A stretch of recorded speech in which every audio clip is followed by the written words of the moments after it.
este domingo, este domingo es el último del año, podemos considerarlo, creo, de un modo un poco especial, aunque es el Día del Señor, como todos los domingos, pero creo que podemos considerarlo de un modo especial por ser el último del año.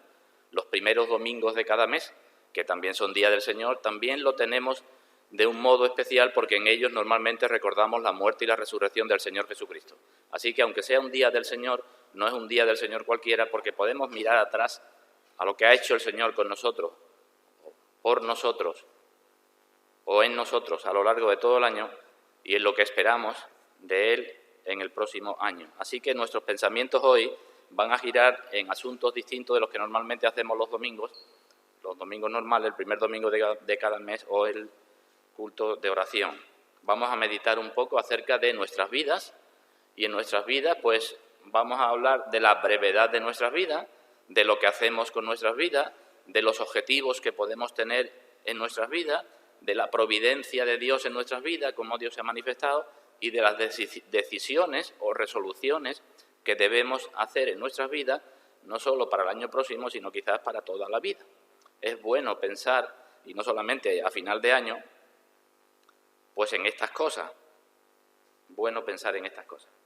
Ahora podemos mirar brevemente atrás y si hacemos un pequeño repaso veremos la cantidad de cosas que nos ha sucedido este año, aunque no somos muchos, ¿verdad?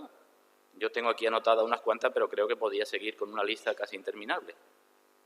Hemos tenido nuevos nacimientos en la Iglesia. Hay hermanos que han partido con el Señor y ya no están con nosotros. Hay personas nuevas que están asistiendo para escuchar la palabra. Hay otras personas que asistían y ya no están, han dejado de venir.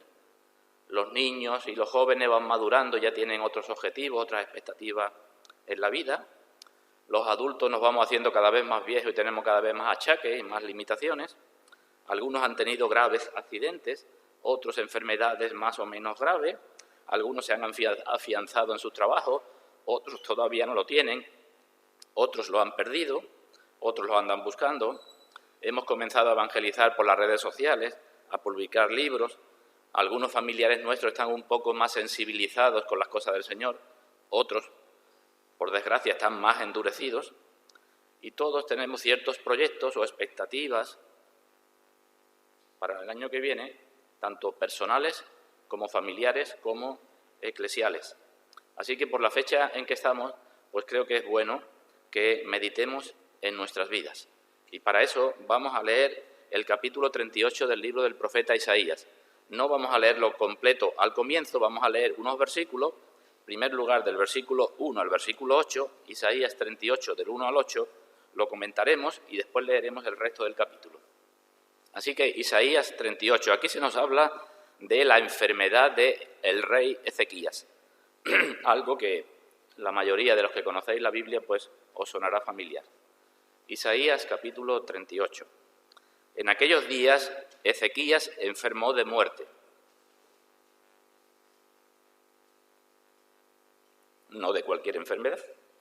Y vino a él el profeta Isaías, hijo de Amoz, y le dijo: Dios dice así, ordena tu casa porque morirás y no vivirás. Entonces volvió Ezequías su rostro a la pared e hizo oración a Dios. Y dijo: Oh Señor, te ruego que te acuerdes ahora que he andado delante de ti en verdad y con íntegro corazón, y que he hecho lo que ha sido agradable delante de tus ojos. Y lloró Ezequías con gran lloro. Entonces vino palabra de Dios a Isaías, diciendo: Ve y di a Ezequías: el Señor Dios de David tu padre dice así: he oído tu oración y visto tus lágrimas. He aquí que yo añado a tus días 15 años. Y te libraré a ti y a esta ciudad de mano del rey de Asiria, y a esta ciudad ampararé. Y esto te será señal de parte de Dios, que Dios hará esto que ha dicho. He aquí yo haré volver la sombra por los grados que ha descendido con el sol en el reloj de Acaz, 10 grados atrás. Y volvió el sol 10 grados atrás, por los cuales había ya descendido. Vamos a quedarnos con ese primer trozo del capítulo, pero vamos a pedir la bendición de Dios. Vamos ahora. Padre nuestro, como hemos hablado desde el comienzo, te damos muchas gracias porque nos permite reunirnos en tu presencia, porque nos permite seguir viviendo, porque de ti recibimos todas las cosas en tu providencia, como tenemos estos días, lluvia abundante, aunque no la merecemos, y todas tus bendiciones, aunque solamente la recibimos gracias a tu misericordia con nosotros. Así que gracias te damos porque podemos estar reunidos una mañana más. Y gracias te damos porque todas estas cosas que tú nos das, incluida tu palabra, es por medio de nuestro Señor Jesucristo. Y por medio de Él acudimos a ti y pedimos que tú la bendigas, tu palabra, en todos los presentes. Ya sabemos que tú dices que no volverá a ti vacía. Pero, Padre, pedimos, si es tu voluntad, que sea para todos olor de vida para vida, que no sirva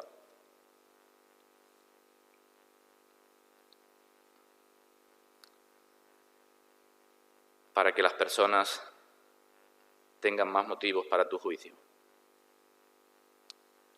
A tu misericordia y a tu gracia acudimos en el nombre de nuestro Señor Jesucristo. Amén. Así que hemos leído esos 8 versículos primeros. Vamos a ver qué lecciones podemos sacar ahí.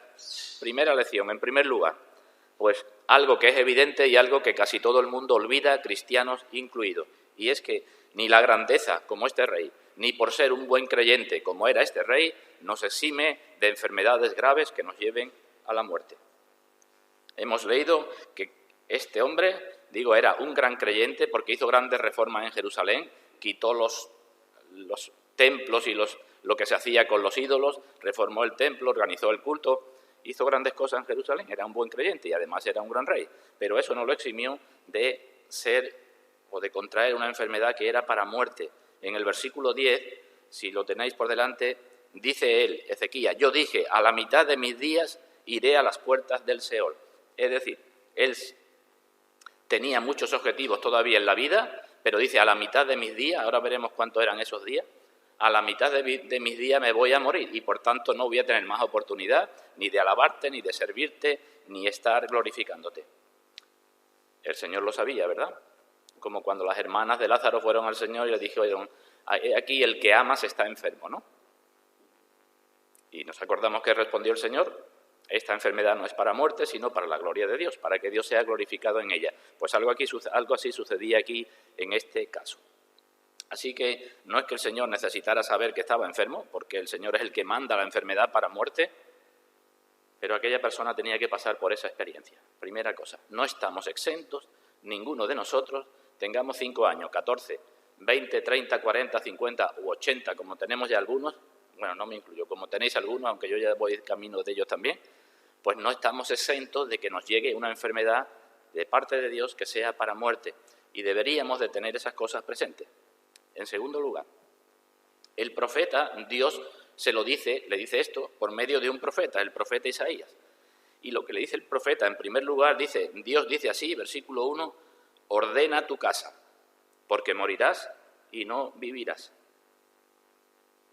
Aquí tenemos otra lección para nosotros.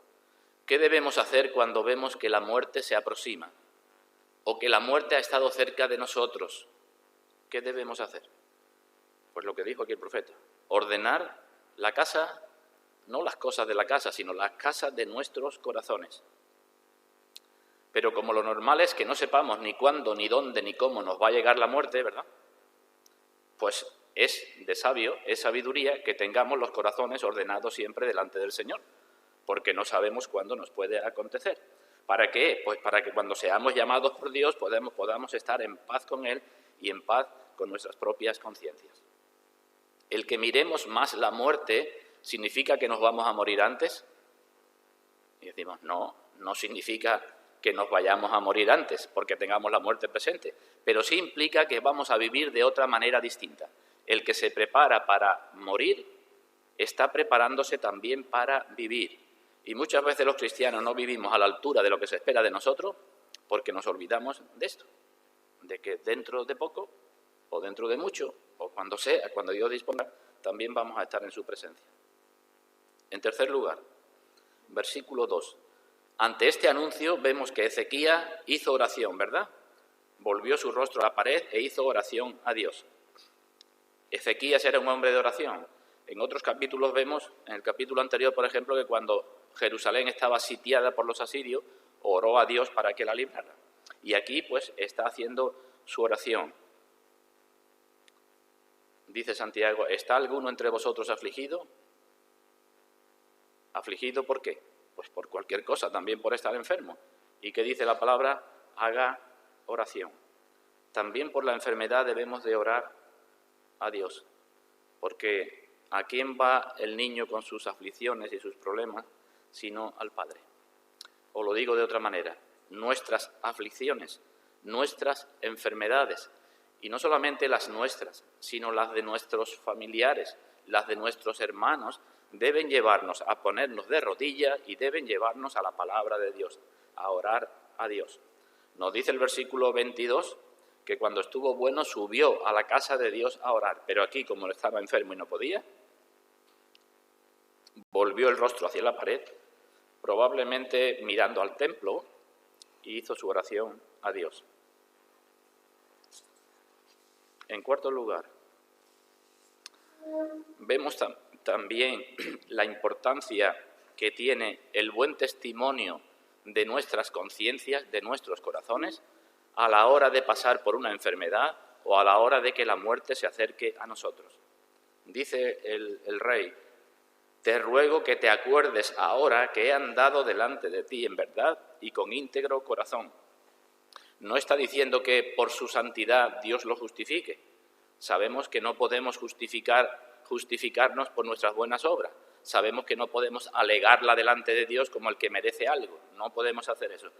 Tampoco podemos pedir una recompensa. Pero sí es una gran tranquilidad que podamos decir a Dios, he andado delante de ti con íntegro corazón. Con íntegro corazón. ¿Por qué? Porque ¿qué es lo que Dios quiere de nosotros? Eso precisamente, un corazón íntegro. Dame, hijo mío, tu corazón. No quiero tantos sacrificios y holocaustos, dice David. No quieres tantos sacrificios y holocaustos que yo te lo daría. No quieres tanto que yo hagas cosas, sino lo que quieres es que yo te dé mi corazón. Y el rey enfermo le puede decir a Dios, he andado delante de ti, es decir, he sido consciente de que estoy siempre delante de ti, como Dios le dijo a Abraham, ¿verdad? Anda delante de mí y sé perfecto. El rey dice lo mismo. Soy consciente de que he andado delante de ti, de que he guardado tus estatutos y de que lo he hecho con un corazón íntegro. Eso no quiere decir que no me haya equivocado, no quiere decir que no haya pecado, pero tú que conoces mi corazón sabes cómo he andado delante de ti.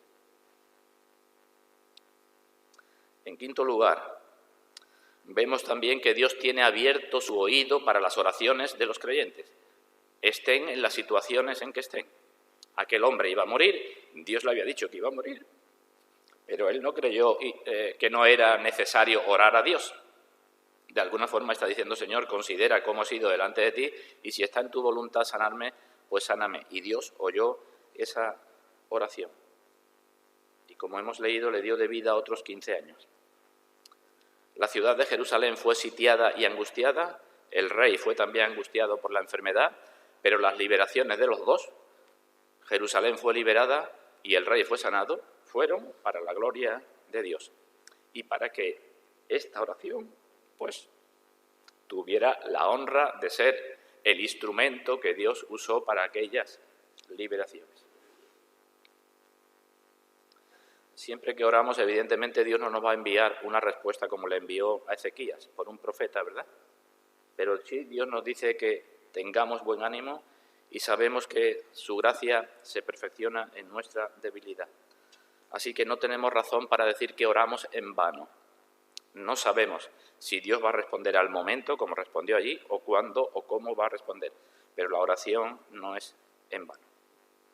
En sexto lugar, vemos también, por lo que dice Dios en el versículo 6, que la preocupación de Ezequías no era tan solo la suya, sino también la de Jerusalén. ¿Y con esto qué quiero decir? Dios le dice, yo te libraré a ti y a esta ciudad. ¿Por qué le dice Dios eso? Pues porque sabía que eso estaba en el corazón de Ezequías, que eso era una carga en su corazón. Y lo que digo aquí es que los creyentes no podemos descansar, no debemos descansar en nuestra salud y en nuestra prosperidad cuando la Iglesia del Señor, cuando otros hermanos están en problemas más o menos grandes. Por eso Dios le dice, yo libraré también a Jerusalén. Es como si Ezequías dijera, no me libre solo a mí, porque si me libra a mí y sigue la ciudad de Jerusalén como está, yo no puedo vivir en paz, no puedo vivir confortablemente. Así que no es una oración solamente por sus cosas, sino también podemos decir por la Iglesia. Y finalmente, pues como hemos leído, Dios dijo que le iba a dar una señal poco común, que sepamos, en la Biblia no aparece a nadie que Dios les dijera cuántos años más iba a vivir, y para como era, digamos, un milagro poco común, pues le iba a dar una señal también poco común, las dos cosas. Él iba a vivir 15 años y para que estuviera seguro el reloj de sol iba a retroceder la sombra 10 grados. Aquí algunos han dicho muchas cosas, pero no me entro en ello. El que puso en marcha ese reloj, evidentemente, puede hacerlo retroceder cuando quiera. Es el Padre de las luces. Bueno, esta es la situación.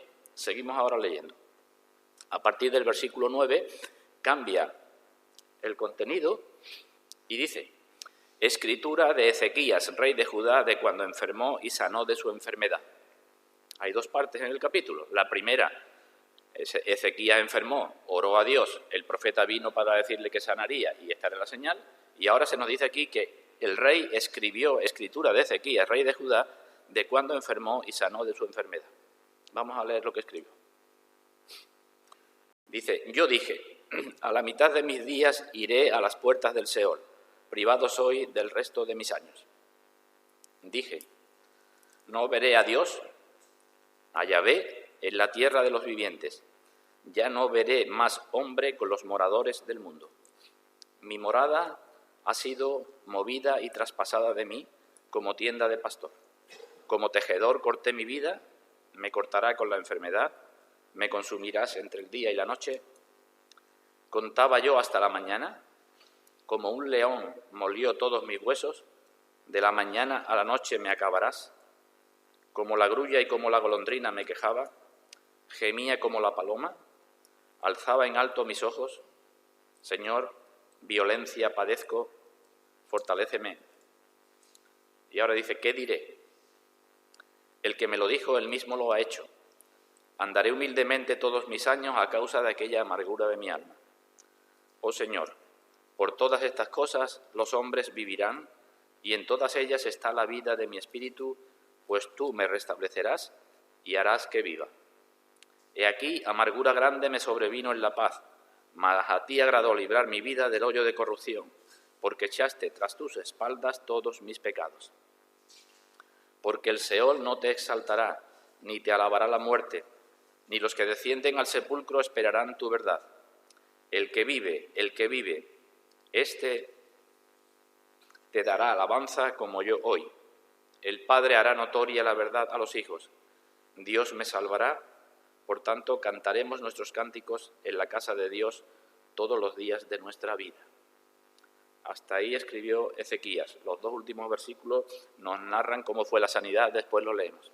Así que Ezequías quería alabar a Dios personalmente. Podía haber hecho uso de uno de los salmos, ¿no? En el libro de los salmos, la mayoría escrito por David, años antes de la asistencia de Ezequías, hay muchos salmos que hablan de que Dios lo libre o lo libró de ciertas enfermedades, de ciertos problemas. Podía haber hecho eso. En el libro primero, segundo de Crónicas se nos dice que el mismo rey Ezequías puso a los levitas para que alabasen a Dios con las palabras de David. Pero él no quiso usar las palabras de otros, sino que hizo su propia y personal oración y acción de gracias y la dejó por escrito. Vemos en primer lugar las expectativas que tenía Ezequías en esos versículos que he leído. ¿Qué expectativas tenía Ezequías? ¿Qué creía él? ¿Qué miraba hacia adelante? Porque aquí tenemos un buen ejemplo para nosotros, un buen ejemplo para seguir, y es escribir las cosas, las experiencias por las que Dios nos haya hecho pasar y en las que hayamos visto claramente su mano.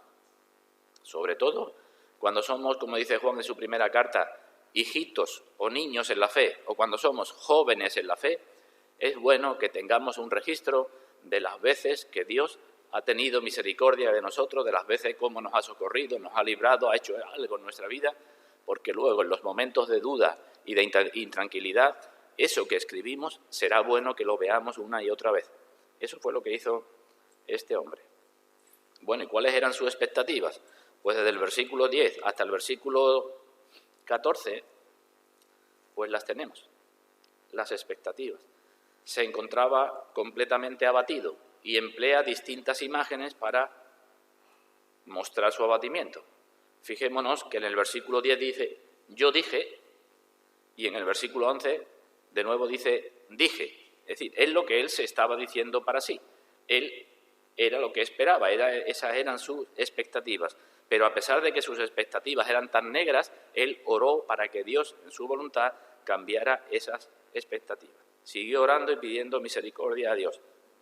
Reconocía así su fragilidad, es lo que tenemos en estos versículos, no soy nadie delante de ti, pero reconocía también que el poder de Dios podía restaurarlo.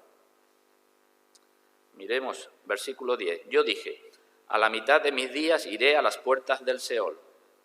He dicho antes que íbamos a ver cuántos días tenía Ezequías. Acompañadme al segundo libro de Reyes, capítulo 18. Segundo libro de Reyes, capítulo 18.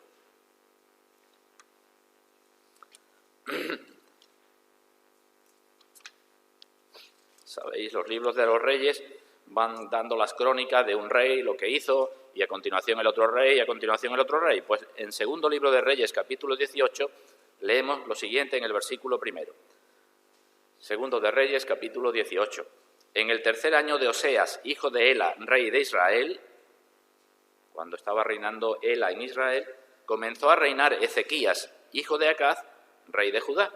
Ezequías comenzó a reinar cuando el otro en Israel llevaba 3 años. Y dice, cuando comenzó a reinar era de 25 años. Y reinó en Jerusalén 29 años. Si no nos equivocamos sumando, estuvo reinando desde los 25 hasta que tuvo 54 años, ¿verdad? Comenzó a reinar cuando tenía 25 años y reinó 29.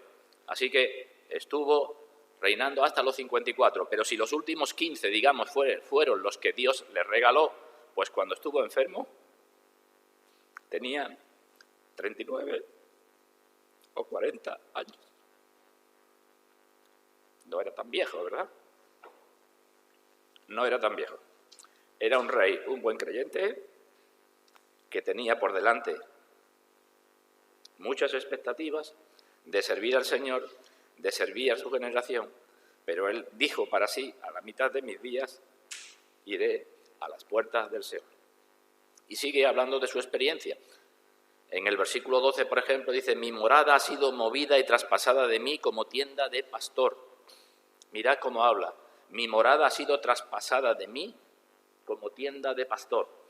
Él consideraba que a pesar de estar viviendo en un palacio, su morada, su vida era como si estuviera en la tienda de un pastor.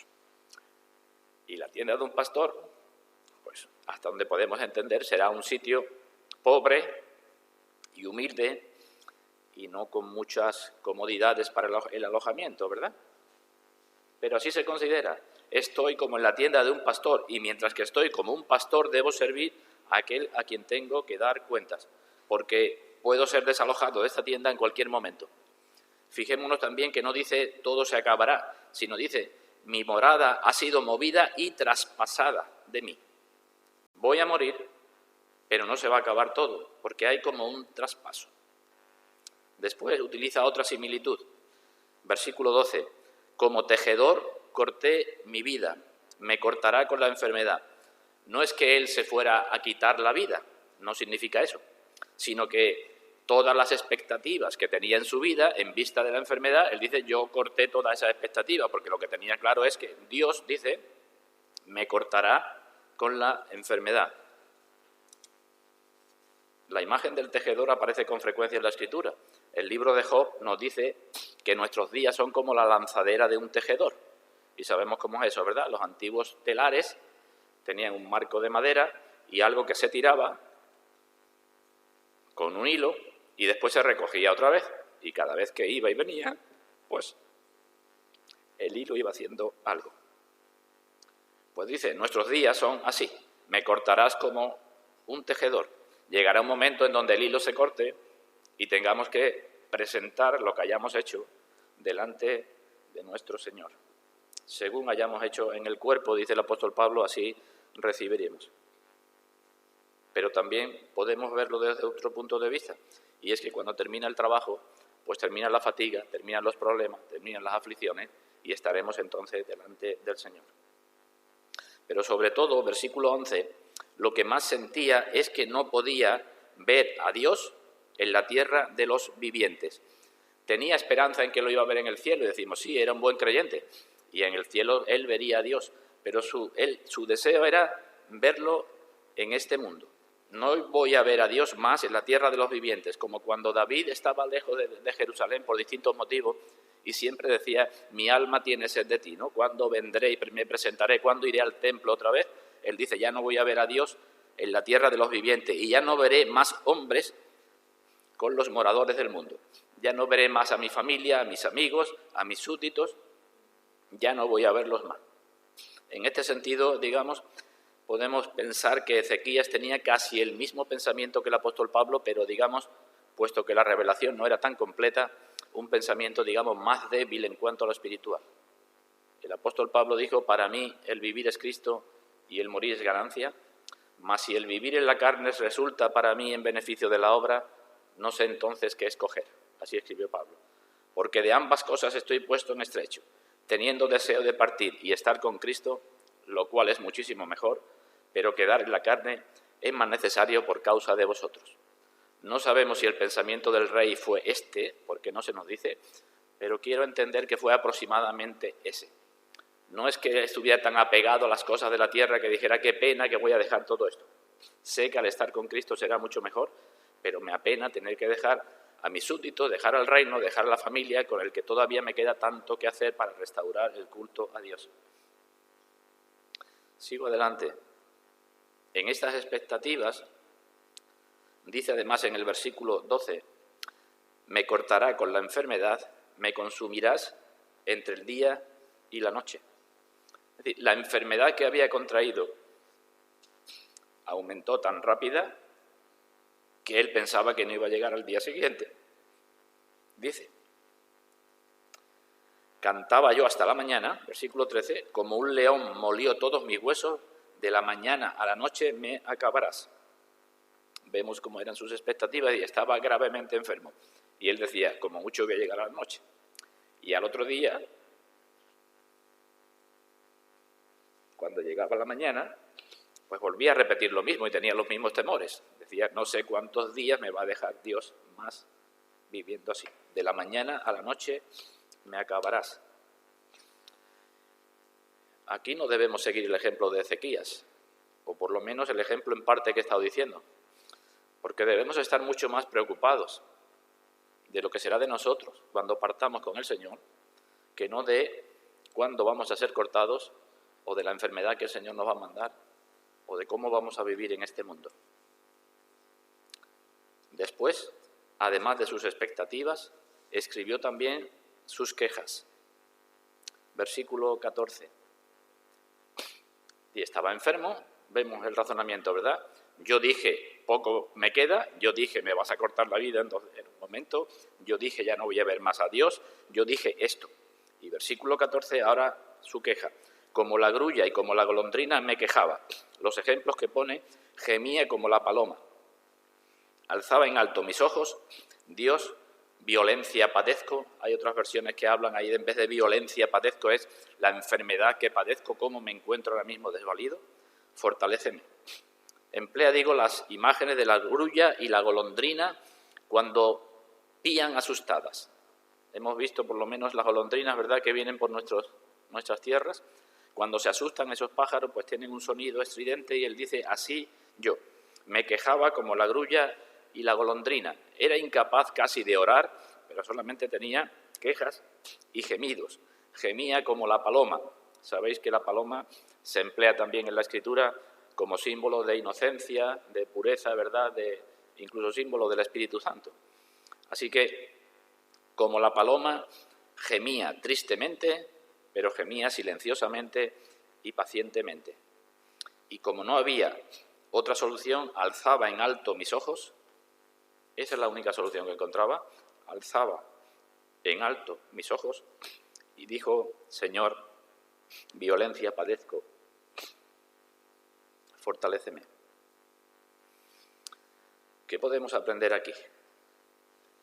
Pues que si el Señor nos permite recuperarnos de alguna enfermedad, a nosotros o a los nuestros, no hemos de olvidar que habremos de encontrarnos con Dios en otra ocasión. Quizás ahora nos permita vivir un poco de tiempo más, pero lo cierto es que nos tendremos que tendremos que encontrarnos con Él en otra ocasión. Y cuando ya no haya vuelta atrás, está claro que estamos perdidos sin su gracia. Como dice el Salmo 23, cuando haya que pasar por el valle de sombra de muerte, o lo hacemos unidos a Cristo, lo hacemos en el Señor Jesucristo, o nada nos va a tranquilizar a la hora de la muerte. La única tranquilidad que tenemos es ser del Señor Jesucristo. Así que las expectativas, que eran muy negras, y las quejas en función de esas expectativas. Pero miremos ahora a partir del versículo 15, que cambia lo que estaba escribiendo. Recuerdo que era una escritura. En el versículo 10 dijo, yo dije. En el versículo 11 dijo, dije. Y en el versículo 15 dice, ¿qué diré? Es decir, él se está examinando y dice, yo decía muchas cosas, probablemente dijera más de las que están escritas. Pero llega un momento cuando el profeta Isaías viene y le dice que Dios lo iba a sanar, que él dice, ¿qué diré? ¿Qué sentido tiene de que yo diga ninguna cosa más? Él me lo dijo, él mismo lo ha hecho. Dios me lo ha dicho, ya no tengo que decir más nada, y Dios lo ha hecho. Podemos verlo como la seguridad que tenía, que Dios lo iba a hacer, porque Dios cuando dice algo que va a hacer, lo hace, o bien la seguridad que tenía porque ya Dios lo había hecho, porque ya estaba sano. Pero tenía seguridad de vivir 15 años porque él mismo lo había hecho. Versículo 16, pues tú me restablecerás y harás que viva. Miremos aquí también un momento. ¿Qué estaba planteando el rey? Y decimos, ¿solamente su sanidad física? Y creo que no. Tú me restablecerás y harás que viva. Pero por lo que vemos ahora a continuación, que habla de la vida en el espíritu, hemos de entender que lo que estaba hablando también era de su vida espiritual, de que Dios lo iba a restablecer, no solamente para que viviera 15 años más, sino para que hiciera más cosas en su cometido como creyente. Y con esta esperanza, ante las quejas, las expectativas negras y las quejas, pero ahora ante la esperanza de lo que Dios había dicho, promete hacer varias cosas. Y aquí también debemos aprender nosotros, como digo, ahora que estamos a final de año. ¿Qué es lo que promete en primer lugar? Versículo 15. El que me lo dijo, él mismo lo ha hecho. Y ahora dice, andaré humildemente todos mis años a causa de aquella amargura de mi alma. Es decir, aquella enfermedad no fue en vano para él, sino le tocó tanto en su corazón que dijo, desde ahora en adelante, todos los años que viva, lo haré en humildad delante del Señor. No es lo que sucede con muchos, que se recuperan de enfermedades más o menos graves y después siguen viviendo exactamente igual. Hemos conocido aquí en la Iglesia a personas que sufrieron graves accidentes, algunos a punto de quedarse tetrapléjicos, que decían muchas cosas, pero cuando se recuperaron después se fueron y ya no quieren saber nada más del Señor. Así que es buena resolución eso, pero también es buena resolución para nosotros, porque nosotros en realidad no hemos sido recuperados en nuestras vidas. Ezequías estuvo a punto de morir y dijo, como Dios me va a dar vida o me ha dado vida, por eso voy a vivir humildemente delante de Él. Y nosotros, los cristianos, ¿cómo estábamos? Pues no a punto de morir, sino muertos. Con lo cual, tenemos muchas más razones para seguir el ejemplo de Ezequías. Vivir humildemente delante del Señor todos los días. Versículo 16. Oh Señor, por todas estas cosas los hombres vivirán. Por todas estas cosas. Es decir, Ezequías deja por escrito para que las personas sepan lo que ha sucedido en su vida, para que otras personas vivan también por estas cosas que él está escribiendo. Evidentemente no hace referencia a la vida física, ¿verdad? Porque él no puede darle a nadie sanidad ni salud, sino otras personas, cuando vean cómo Dios obra en las vidas, cuando vean la misericordia de Dios, otras personas también vivirán. Y en todas ellas, en todas estas cosas, dice, está la vida de mi espíritu. Es decir, está mi vida espiritual. En todas estas cosas está mi vida espiritual. Es decir, yo veo lo que Dios hace, yo veo la providencia de Dios, yo veo la mano de Dios, y eso, que sirve para otras personas, también sirve para mí, porque ahí está mi vida espiritual. Cuanto más gustamos de la bondad de Dios, pues más tendremos que alabar a Dios y vivir humildemente delante de Él. En tercer lugar, engrandece la misericordia de Dios, versículo 17. Eso es algo que se propone hacer. He aquí, amargura grande me sobrevino en la paz, cuando tenía 40 años, cuando estaba todo bien, cuando la gente se había, digamos, vuelto al Señor, cuando el pueblo estaba siendo más o menos bien conducido, pues amargura grande me sobrevino en la paz, mas a ti agradó librar mi vida del hoyo de corrupción. Esto evidentemente es aplicable a nuestra salvación por Cristo, ¿verdad? Solamente en Cristo podemos ser librados del hoyo de corrupción, de las llamas eternas. Dios nos puede perdonar en Cristo, únicamente en Cristo. ¿Y la razón por la que Dios puede hacer eso? Final del versículo 17, porque echaste tras tus espaldas todos mis pecados. Esto es fundamental que lo tengamos presente los cristianos. No es que no hayamos pecado, no es que el pecado no haya existido, no es que no haya sido pecado, aunque la palabra nos diga que es pecado, sino que el pecado no es castigado como merece. Eso es lo que está diciendo. Cuando nosotros echamos nuestros pecados a nuestras espaldas, no los queremos ver, esos pecados están delante del rostro de Dios y Dios tiene que condenarlos. Pero cuando hacemos como David, Salmo 51, ¿verdad? Mi pecado está siempre delante de mí. Cuando hacemos eso, cuando miramos de frente nuestros pecados y nos arrepentimos y creemos en el Señor Jesucristo, es cuando Dios echa en sus espaldas nuestros pecados. ¿Qué pecados? Todos. Dice el capítulo 1 de este profeta Isaías, si vuestros pecados fueren como la grana o fueren como el carmesí. Libra nuestra alma del hoyo de corrupción. En algunos casos Dios librará en su voluntad de la enfermedad, pero lo hace por medio de Cristo y porque perdona nuestros pecados. Y finalmente, además de la expectativa, las quejas y el reconocimiento de Dios, pues se propone, desde su recuperación en adelante, vivir más para glorificar a Dios. Versículo 18.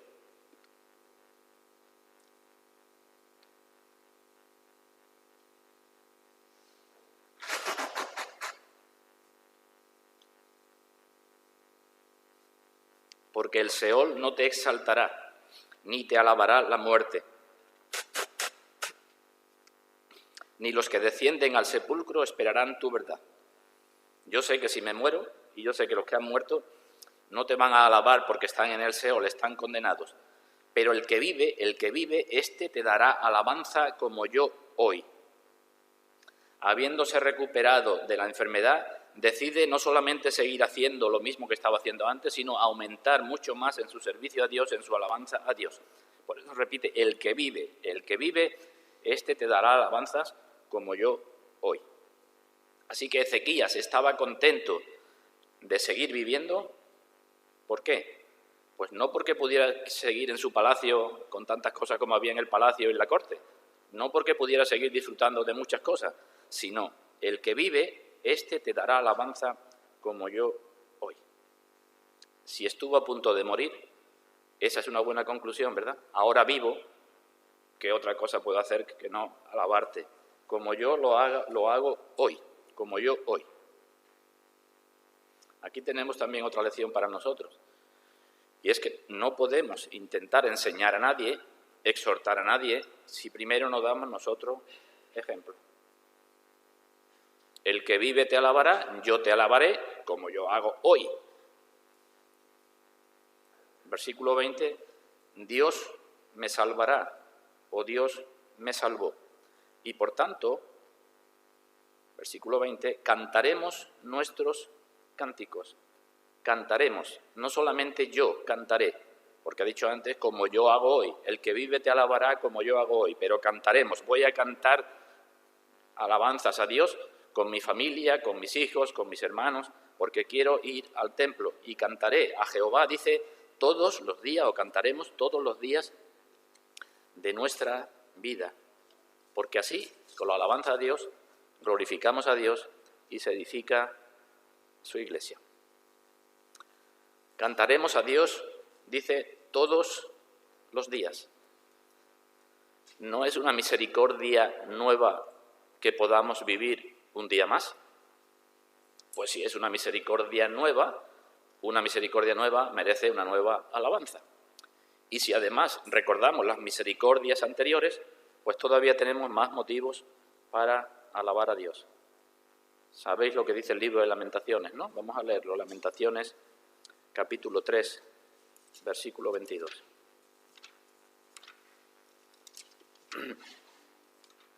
Lamentaciones, capítulo 3, versículo 22.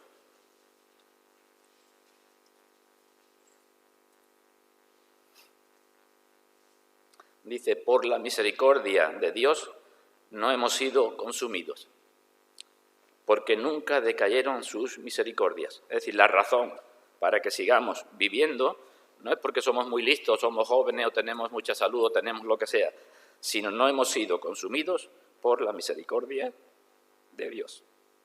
Nuevas son cada mañana, grande es tu fidelidad. Y por tanto, si eso es lo que sucede con cada uno de nosotros cada día, pues es buena resolución decir yo te seguiré alabando todos los días. Y si volvemos otra vez al capítulo 38, hay otra cosa más que dice el rey, versículo 19. Al final del versículo 19, el Padre hará notoria tu verdad a tus hijos, a los hijos o a sus hijos. Y los padres tienen la obligación de contarles a sus hijos las verdades de Dios, porque es la única forma de que la palabra de Dios sigue adelante. Ezequías sin duda hizo esto, contó las verdades de Dios a sus hijos, aunque eso no es garantía de nada. Hay un proverbio que dice que enseñemos al niño en su camino y cuando fuere viejo no se apartará de él, ¿verdad? Pero ¿sabéis quién fue el hijo de Ezequías?